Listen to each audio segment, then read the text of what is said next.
Hey guys, so ignore any background music, any voices that goes on. My little brother is just come back from school with me and is a bit rowdy.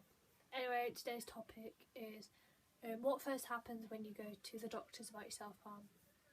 As everyone knows, when my parents found out about my self-harm, it was school who told them, and they were advised to take me to the doctors because I was very depressed and suicidal, and school suggested they took me to the doctors, and that's where I went. So we're going to talk about that. When you go to the doctors about your self-harm, you can go alone or you can go with someone, and you have confidentiality rights, which means that unless you are in harm to yourself or in harm to others, then the doctors cannot pass information to your parents. When I say in harm, I do not mean like self-harm. I mean you're going to kill yourself, that sort of harm. They don't have to tell your parents about your self-harm. They advise you to tell your parents because that's another support system. Anyway, when you go to the doctors, you can either ring up and tell them specifically this is what I'm coming for, or you can just book an appointment. Appointment lengths vary, and how quickly you get an appointment is on how urgent you need it, etc.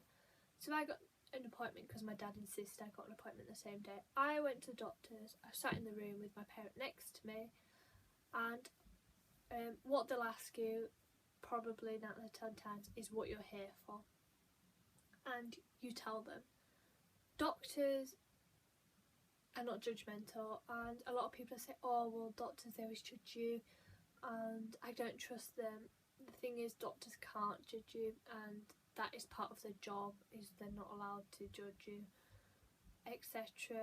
If your doctor does appear this way, you can make formal complaints about them. But what usually happens is you just talk to them and they'll ask you questions.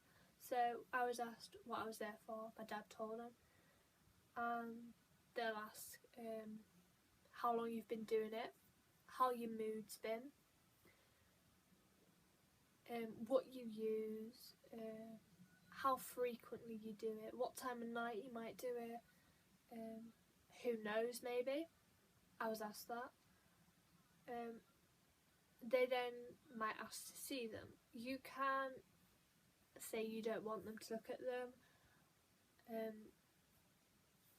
because I've done that previously, not the first time. And you can also ask for your parents to leave the room if you don't feel comfortable, if your parents are in there, for them to see your arms, etc. They'll look at them, maybe clean them if they need. They'll give you advice. They'll probably give you about a ton of leaflets, but going to the doctor isn't a big deal. Probably 7 out of 10 times you get referred to a mental health clinic or service. So I was sent to CAMS. So yeah, I hope that helps some people, and some people realise that going to the doctors about their self-harm isn't actually a big deal. So yeah, see ya.